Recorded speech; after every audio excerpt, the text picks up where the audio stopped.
Welcome to the New Moon CIRF Report, June 3rd, and will include June 4th. It will also include an I-Ching reading and, of course, the DreamBot. We have two forms of astrology to throw at you today, and with the main purpose, not just throwing all these things together, but triangulating to find the biggest influence, including throughout this new moon, what this new moon energy is going to do. And then what kind of things, what kind of actions do we need to be displaying in order to maximize the energy that's afforded to us? All right, that's kind of the objective here.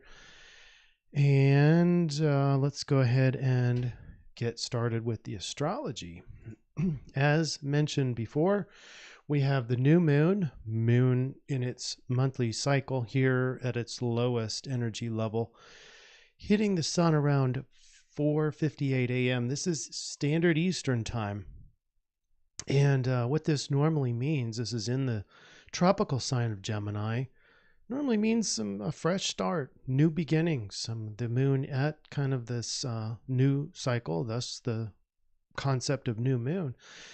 But in Gemini, you've got several entities here, Mercury, Sun, and Moon all together. So there's a high influence of kind of harmonizing and social kind of stuff, a lot of mental activity, mind and thinking, maybe even some travel in the desires or the attitudes. But that's the influence, all right? And then a little bit later in the day, we have the moon squaring up to Neptune. This is kind of throw some difficulty into understanding some things that are happening, or maybe some illusions. And then later on, the moon's making an opposition to Jupiter. And this could be very fortunate, synchronistic. You might see some synchronicities in the evening on Monday evening. Jupiter right around that galactic center in Ophiuchus in the Sidereal Astrology. It's a very special area, especially for new beginnings. So kind of that double up. But before you get too wrapped up in this new beginning, the I-Ching reading has some cautions for us. And when we include the DreamBot, it kind of illuminates that there's other things going on. So let's look at Tuesday. And as the moon continues to transit, we have a conjunction with Mercury, kind of bringing our thoughts into the foreground, again in Gemini. And that's at 10:38 a.m. Central Eastern Time, and Standard Eastern Time. And then the moon makes a sextile to Uranus. So it's just a minor aspect, but in the evening, on Tuesday evening, you might have some sort of changes there. All right, so let's get rid of the focus. Let's start seeing what's happening in the I-Ching reading. Now, don't get bent out of shape with the titles here. What I did was I did a universal reading for the new moon energy, plus or minus 24 hours of the new moon. So that's on Monday morning, the 3rd at around 5 a.m. Eastern time. And this I-Ching reading is based on that time. So what the coins were thrown, and we had a 54 with a change line at the top in the 6th position, a 6 in the 6th position, which then that change created 38, the opposition. So when we get into detail on these, the Marrying Maiden is not really a great title, in my opinion, of what's really happening in hexagram 54. But the judgment in the Book of Changes says the Marrying Maiden undertakings bring misfortune, nothing that would further. Now, what it's trying to say, let me read one more snippet here. But every relationship between individuals hears within it the danger that wrong turns may be taken, leading to endless misunderstandings and disagreements. This is if we act selfishly or short-sighted. Let me read one more to illuminate this. If, on the other hand, a man fixes his mind on an end that endures, he will succeed in avoiding the reefs that confront the closer relationships of people. All right, what does this all mean? This means coming to the table with a pure mind, pure intentions, and for longer term ends, things that really have value, intentions that really have value. And that's what you're going to bring into this new moon energy. But remember, that's where we're starting from, and we have to keep in mind that we have the change line in there. So let's read the change line. That 6 at the top means a woman holds the basket, but there are no fruits in it. The man stabs the sheep, but no blood flows. Nothing that acts to further. And it goes on to describe in the ancient times how women came to the sacrifice with baskets and fruits in the basket. Well, in this change line, there's nothing in there. So there's no neediness in there. It's just coming with an open heart, with long enduring values. Like it talked about earlier, is you put your sights on what really matters for the long term. Okay. And that's what you're going to be doing. We're not starting any new projects here, which is kind of probably different than what you're hearing from other astrologers, just based on sheer new moon energy. All right. And the change comes in and it goes to a 38.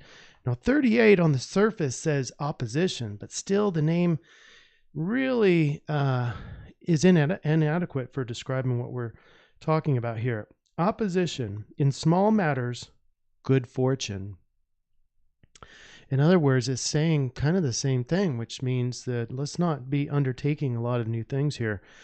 The image is above fire, below the lake, the image of opposition. Thus, amid all fellowship, the superior man retains his individuality. The two elements, fire and water, never mingle, but even when in contact, retain their own natures. So the cultured man is never led into business or vulgarity through intercourse or community of interest with persons of another sort, regardless of commingling. He will always preserve his individuality. So it's not necessarily opposition. It's about not going with the flow purely and maintaining your individuality, maintaining that value of what really matters in your life. So committed action is paramount here. Check to see if there's anything more. Now this is crazy. If you go into the DreamBot, check out what we have. DreamBot, collection of dreams around the world. We have these in memes. So the blue is individuality and uniqueness. How things are seen. So violet being a color, neighbor, museum being on display, neighbor being someone, museum highlighting things of a certain era, of certain peoples. Crazy, when we don't understand people, we call them crazy. Design, separated.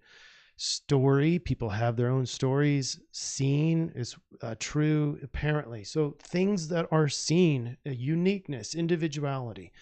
All right, and then check out the red arrows. Forward driven. Well, let's start at the top. Gas, regular gas.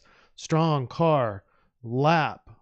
Tap. Continued, drove. So it's very car oriented with the gas and driven and all that.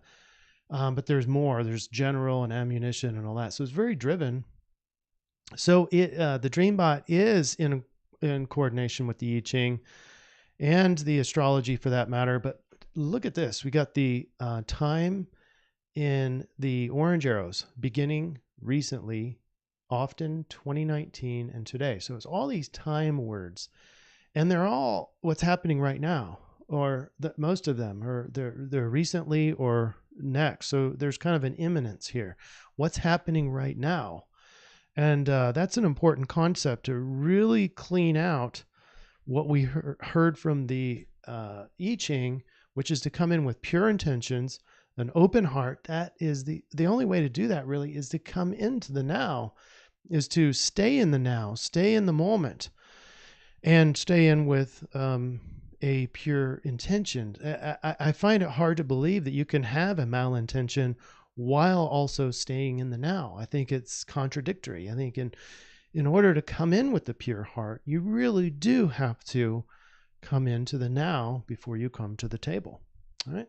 So let's look at the solutions. And before we get into the actual slides, I want to highlight again the astrology of this all. Now, keep in mind that I found it very interesting that the I-Ching readings 54 and 38 are right next to each other, and they're in the tropical sign of Capricorn. The rave mandala is where this is from. That's from Human Design.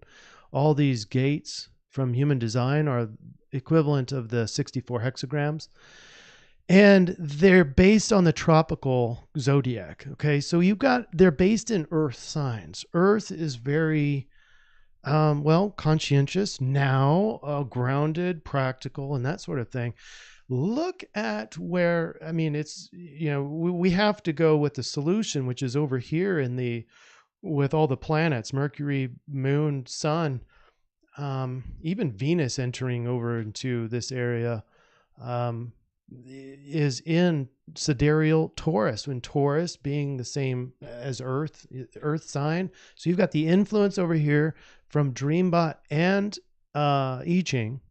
And then you've got the solution from Sidereal in Taurus. So it really needs to be grounded. And this energy seems to be very practical. And it has to be coming in from a pure heart. And so, the risks of getting into that Taurus energy are bullheadedness, stubbornness. We don't want that. We want to be much more open heart, but maintaining our individuality is going to be very paramount in this solution, because the influence with the new moon is going to be in Gemini, and that's very much socializing, very much heavily mental activity. Well, the I-Ching is reminding us to stay in the now, and that's not really being in our minds. Okay. So anyway, let's get into the helpful reminders that are coming out into social media. This one, NationalDreamCenter on Monday morning. The odd man out. You're looking at this odd man, duck that looks different. Gemini moon encourages socializing, but protect your unique individuality. Don't get lost in the crowd. Your values matter. Your unique values, long-term values. Remember those in this new moon, in this next 2 days. And then on Interzention, which can be found here on Facebook and Instagram, just type in this, Interzention right here. And then you have the current energy playbook tomorrow morning, Monday morning. You have the do's and the don'ts. And the do side, meet life with committed values, humble intentions, unique individuality. This brings in all 4 of our technologies and triangulated. But and then we add in there the don't side is don't get too needy for others' approval.